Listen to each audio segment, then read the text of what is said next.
yang sombong. Sombong apa? Sombong karena beragama Islam itu sombong. Enggak seolah-olah yang lain kalau tidak membela itu masuk neraka. Loh. Ini kita harus paham. Mari anak-anak santri, edukasi ini adalah mencerdaskan, untuk mencerdaskan kita. Karena 10 tahun, 50 tahun yang akan datang, yang akan berbicara bukan kami lagi, tapi panjenengan santri-santri di seluruh antero Nusantara ini yang akan menggantikan. Cara dhewe mawon mboten iso waras. Niku akibat kesenjangan ekonomi di era pra-Islam dan di era Kanjeng Nabi Muhammad, awal risalah Nabi Muhammad sallallahu alaihi wasallam. Akhirnya Nabi napa? Nabi mendekati masyarakat Jazirah Arab yang menjadi korban kapital, korban sistem permodalan, yang bekerja memeras keringat, membanting tulang, tidak mendapatkan hasil apa-apa. Didekati untuk lebih kuat hubungannya kali Allah Subhanahu wa taala. Makin lama masyarakat semakin yakin, semakin cinta kepada Nabi. Akhirnya Nabi punya pasukan yang banyak, punya pengikut yang banyak. Tapi apa? Sebagai seorang utusan Allah yang diikuti oleh banyak manusia, Nabi tetap menghargai kemanusiaan yang lain. Mila Nabi mboten wonten sistem revolusi teng Kanjeng Nabi punika mboten wonten. Nabi mengajarkan akhlak punika tidak dengan revolusi akhlak. Nabi mengajarkan akhlak dengan satu sistem, innama bu'istu liutammima makarimal akhlak. Saya diutus hanya untuk menyempurnakan akhlak. Napa to artinya menyempurnakan? Artinya menyempurnakan punika di tengah masyarakat kita itu sudah ada kebaikan, keutamaan, kearifan, kemuliaan, keadilan, kemanusiaan, persamaan. Punika akhlak-akhlak mulia. Lah fungsi kader Nabi napa? Menyempurnakan etika-etika punika. Mboten menghapus seolah-olah ajaran harus dari Nabi secara total. Mboten. Karena itu fungsi menyempurnakan. Lah sekarang ada orang aku cucu Nabi membikin moto revolusi akhlak. Revolusi akhlak apa? Ngakon ngasah arit celurit kok revolusi akhlak.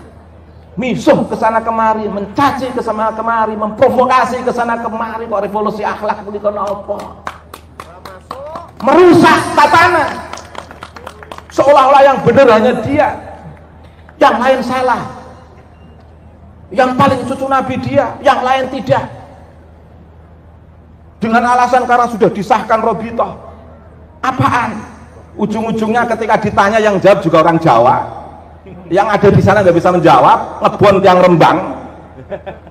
Oh, sing pinter wong Rembang pancen. Robitoh itu kan lembaga ngeluarke nasab. Nek ana sing takok tentang nasab harusnya bisa menjawab. Wong ahline sing ngetokno sertifikat.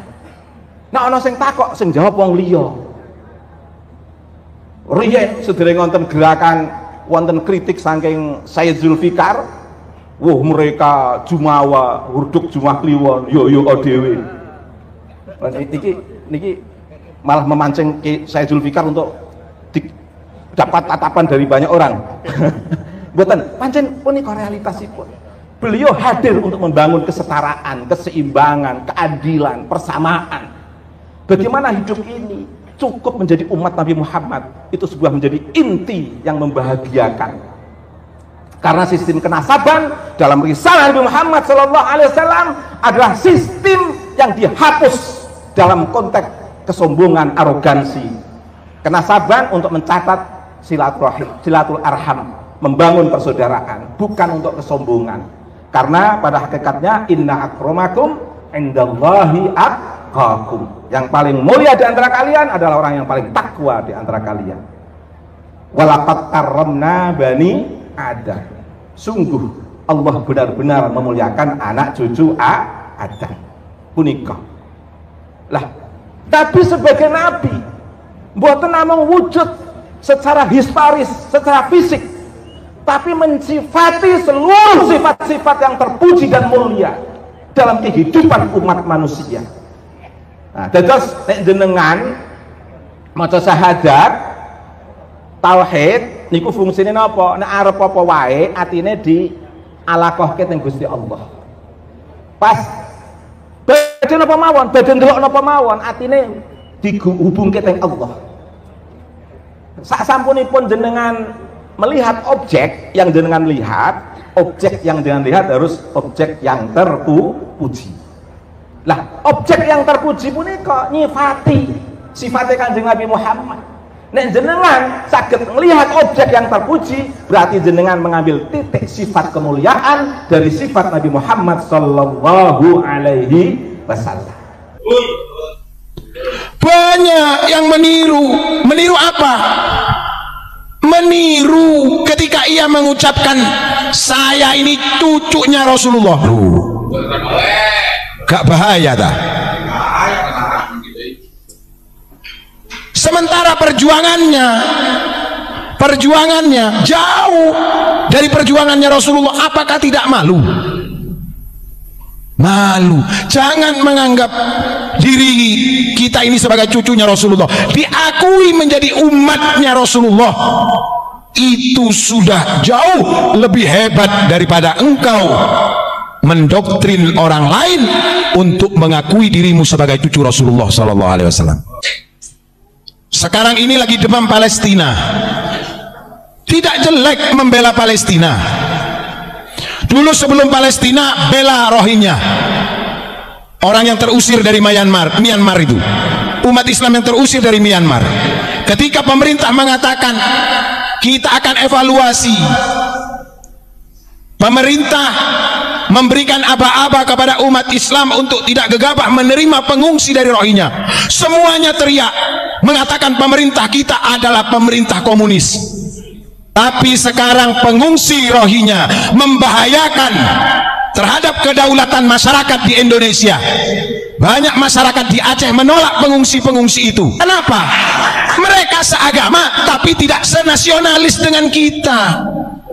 Mereka ingin dimanja, mereka ditampung di Bangladesh karena di Bangladesh harus kerja. Mereka memilih tinggal di Aceh karena didanai oleh kelompok-kelompok mereka yang mengkoordinir dari pengungsi-pengungsi itu, dimanjakan di Indonesia. Tujuannya nanti ingin menguasai dari sebagian tanah air Republik Indonesia. Kenapa? Mereka seagama tapi tidak senasionalis dengan kita. Mereka ingin dimanja, mereka ditampung di Bangladesh karena di Bangladesh harus kerja. Mereka memilih tinggal di Aceh karena didanai oleh kelompok-kelompok mereka yang mengkoordinir dari pengungsi-pengungsi itu, dimanjakan di Indonesia. Tujuannya nanti ingin menguasai dari sebagian tanah air Republik Indonesia. Ternyata tim investigasi berhasil. Kenapa kok pengungsi Rohingya, mohon maaf, kita tidak menyindir ini saudara seiman, tidak, tapi ini adalah masalah mentalitas dan karakteristik. Gen mereka bukan gen Nusantara yang kakinya diinjak orang Jawa, kakinya diinjak masih minta maaf. Gen mereka ketika mereka diberikan makan saja tidak sesuai dengan porsi mereka, mereka protes, padahal mereka tidak kerja. Sementara pribumi yang ada di Aceh harus kerja kuli bangunan, bahkan rela memulung rosokan, memulung sampah untuk didaur ulang, dijual kembali demi sesuap nasi. Pengungsi Rohingya yang katanya kalau ditolak negara ini dipimpin oleh komunis, komando-komando yang mengaku dirinya Imam Jumbo. Kemana sekarang? Kenapa tidak berteriak lagi? Itu Rohingya harus diatasi di tanah Aceh. Ketika mereka sudah berulah di negeri kita tercinta ini, kita ini memang memiliki uhwah Islamiyah, uhwah Basoriyah, dan uhwah Watoniyah. Investigasi mendapatkan satu fakta di lapangan sejarah, bahwasanya nenek moyang dari saudara kita Rohingya itu dulu ikut dengan tentara Inggris menjajah Myanmar. Loh, Ternyata ini permasalahannya. Kenapa ditolak oleh Myanmar? Ulama Indonesia punya porsi kalau mau ngurus ini. Kenapa? Karena Myanmar itu termasuk Nusantara. Ini kita kalau mau belajar sejarah, kenapa kok kita tidak boleh melupakan sejarah? Kita jangan jadi umat Islam yang klimaks dini, ejakulasi dini, sedikit-dikit marah, gampang terprovokasi. Kita tidak tahu maksud dan tujuan mereka datang ke sini. Ketika sudah ditampung di sebagian tanah Republik Indonesia, mereka berbuat ulah. Sementara mereka datang ke sini mencari suaka hukum.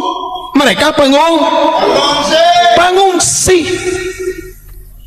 Sama yang dilakukan di tahun 1800-an. Asrafus Sani datang ke Indonesia, pengungsi, dimobilisasi oleh Inggris dan Belanda. Buka sejarah lagi. Kalau kau mengaku keturunan Nabi Muhammad, kalau siapapun yang mengaku keturunan Nabi Muhammad, mengaku cucu Nabi Muhammad pada saat ini, monggo tinggal di Madinatul Munawwarah, makam leluhurmu di sana. Jangan provokasi masyarakat Nusantara ini yang memiliki sejarah, yang memiliki filsafah. Jawa digowo, Arab digarap, Barat diruat. Loh, ini jangan disalahartikan. Jawa digowo, identitas kita kemana-mana tetap orang Nusantara. Kalau kakinya diinjak masih minta maaf. Orang Nusantara itu yang pertama ngalah. Kalau digarai ngalah dulu. Ini orang Nusantara ciri-cirinya. Yang kedua ngaleh pindah. Seng waras ngaleh. Sudah ngaleh masih digarai lagi ngambuk. Nggak perlu mendoktrin orang Indonesia dengan doktrin agama yang berlebihan. Kadang-kadang kita ini geli dengernya. Seorang yang bodoh, dari bagian mereka yang bodoh saja lebih mulia daripada orang yang alim. Ngapain Nabi Muhammad memerintahkan kita untuk tolabul ilmi? Kalau hanya cukup dengan nasab saja kita sudah bisa mulia. Kenapa Al-Quran menyatakan yarfa'illahu alladhina amanu?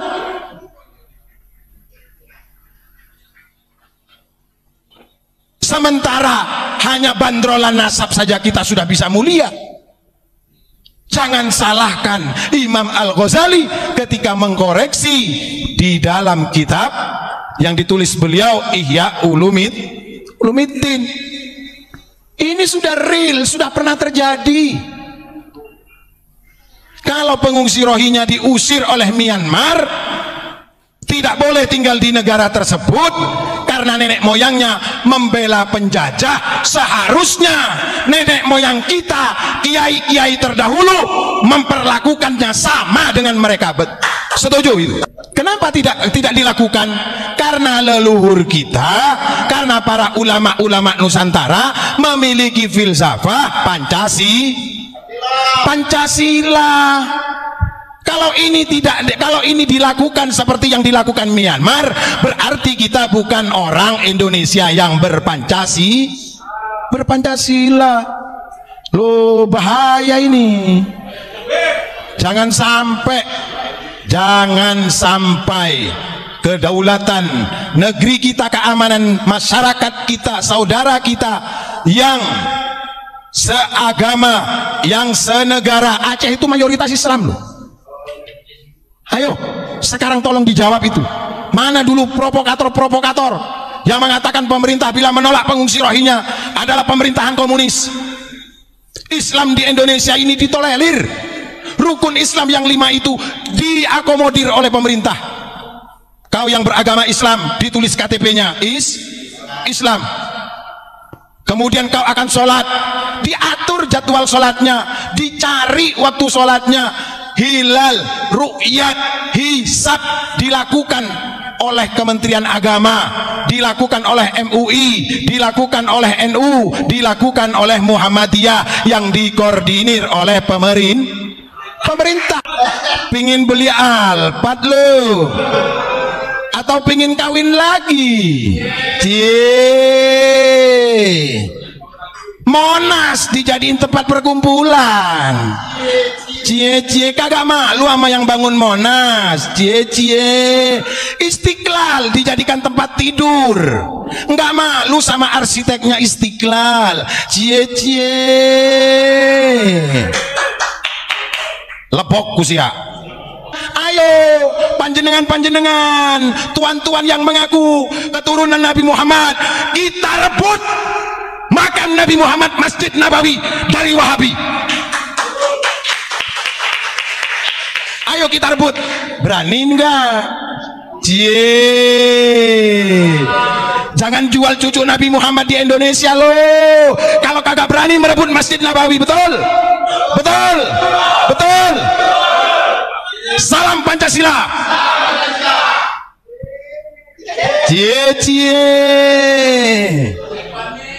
Panik lu pada kalau udah digugat seperti begini. Panik lu bro. Sweet. Siapa yang menyelamatkan makam Nabi Muhammad?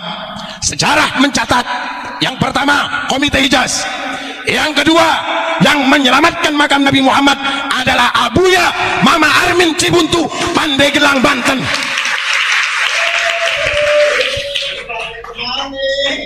Ayo silakan dibantah sejarah ini.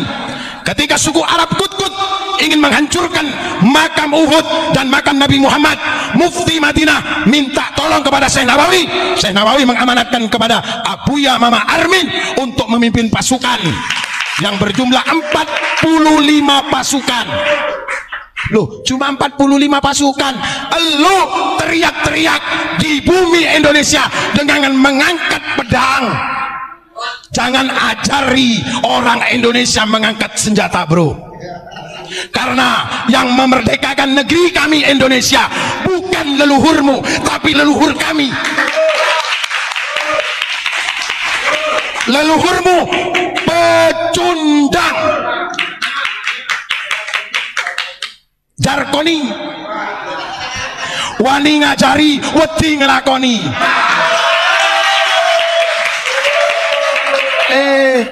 Jangan ajari kami untuk mengangkat keris. Kecil itu.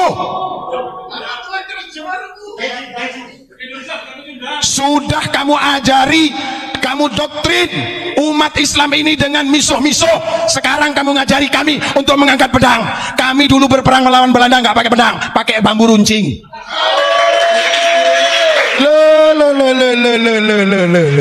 Gak bahaya ta? Bilang aja lu pengen beli Ferrari. Ini pencerdasan. Ingat, kepada siapa saja komponen bangsa Indonesia, baik guru, santri, ustadz, kiai, mencerdaskan kehidupan bangsa Indonesia, dilindungi oleh undang-undang. Jangan mau kita sekarang dibodoh-bodohi. Mon kibadah kiai didoktrin biareng lain dengan mengangkat senjata. Kita jihad, jihad kamah. Mau jihad kemana?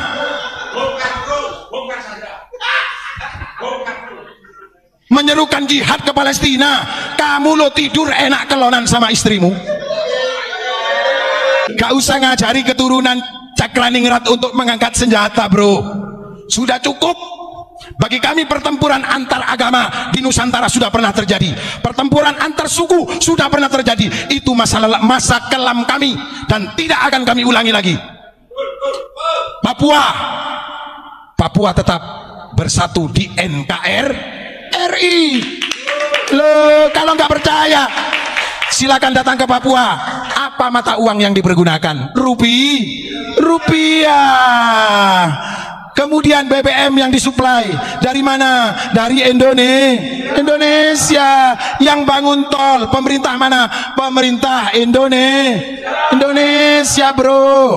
Mohon maaf, saya bukan buzzer rezim, bukan. Kalau memang itu salah, kita salahkan. Kalau itu benar, mari kita ikuti. Begitu. Kita harus yakin. Kita harus yakin. Jangan mengatakan NU sudah dipecah belah. Pret. Kamu kok mancing NU? NU sudah terpecah belah. Nggak ada NU terpecah belah. Karena NU masih punya pamomong, masih ada yang ngasuh. Walaupun beliau tidak menjabat di struktur, ulama-ulama host NU tetap setia kepada NU. Kalau NU sudah terpecah belah, Indonesia diambang kehancuran, itu halu. Itu halu. Nggak usah dibesar-besarkan. Kamu sudah berjuang di NU apa? Apa yang sudah bisa kamu berikan kepada NU? Jangan kamu berprinsip apa yang saya bisa dapatkan dari NU. Karena NU bukan ladang mencari penghidupan.